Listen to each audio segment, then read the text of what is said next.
Pelicans would have made it to the NBA Finals with a healthy Boogie Cousins. Davis said, quote, "We could have gone through the playoffs. No one could stop us as bigs." Cousins is out for the season after rupturing his Achilles last month, and the Pelicans are currently the 8th seed in the West. Shannon, how crazy is that statement by Anthony Davis? I don't think it's as crazy as you might think, but I still don't believe they can beat the Warriors. And Skip, we talked about this earlier, about a month ago, is that I believe they could cause them a lot of problems because these two bigs could literally go for 70 and 35 between the two as points and rebounds.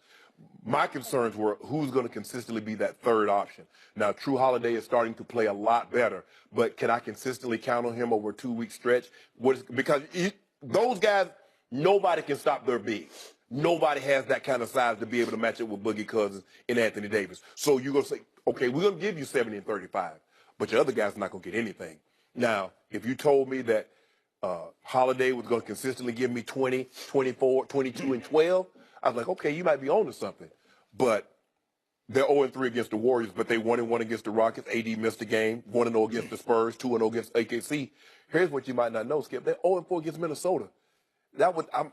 With those two bigs, that should be a favorable matchup. I understand that Karl Anthony Towns, they got some bigs also, and Taj Gibson, but they would cause some problems. I believe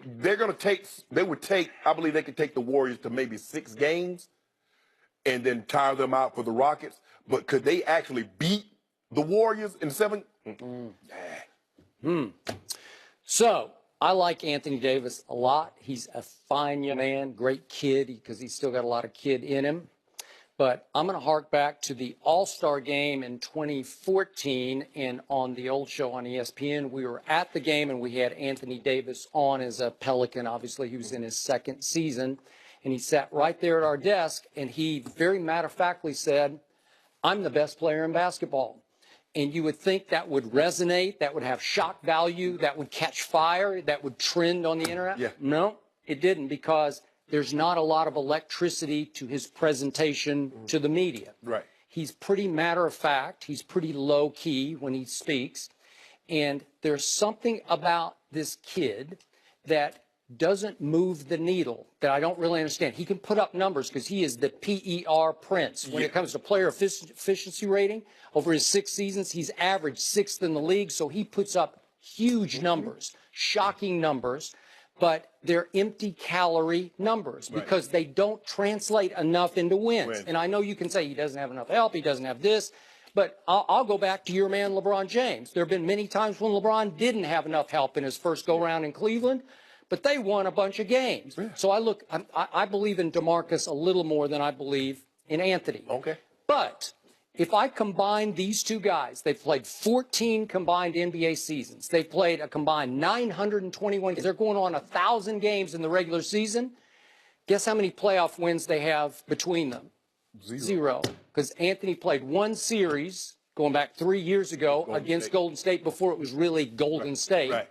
And he got swept. And he put up good numbers, but he got swept. He put up big numbers. I get it. So now he's the only #1 overall pick in NBA history who is winless in the postseason so far. And again, does he have a long way to go? Sure, he's got a long way to go. But neither, and obviously Marcus was stuck in Sacramento, and you can say he didn't have enough help. I just don't know if either one of these guys at their position is that guy who changes everything.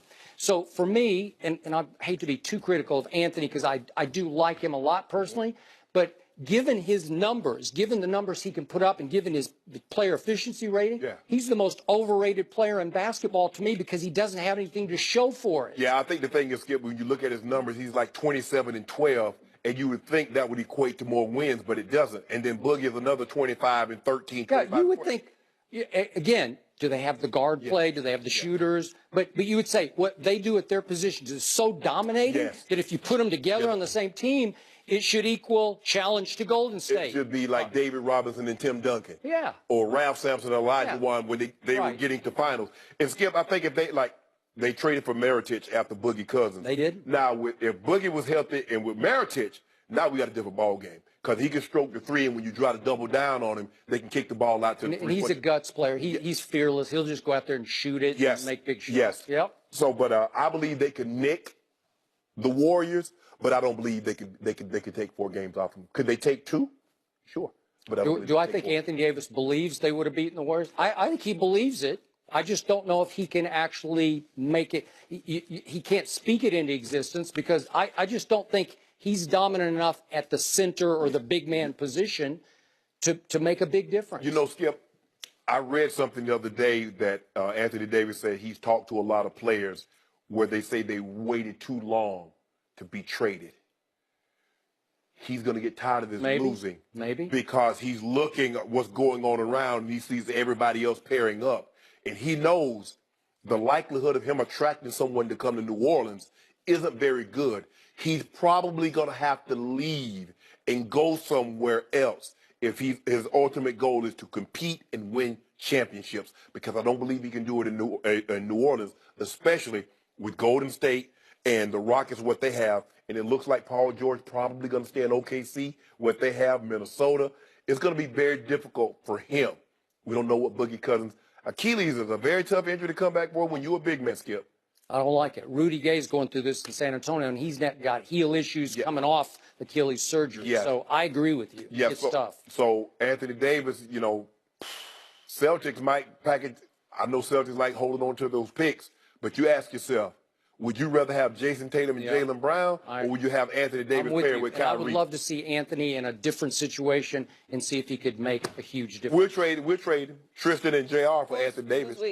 And the Brooklyn pick. Cleveland. And the Brooklyn pick. You'll do it right now? We're going to do it offseason. We're going to give y'all a Brooklyn pick. Give us Anthony Davis. So are we staying in Cleveland next year? Yeah, we're saying. Okay. Oh, Skip. Okay. If we get AD, it's over. Okay. It's over for all these suckers in Should the Mark NBA. Cuban be promoting tanking? We'll discuss that next.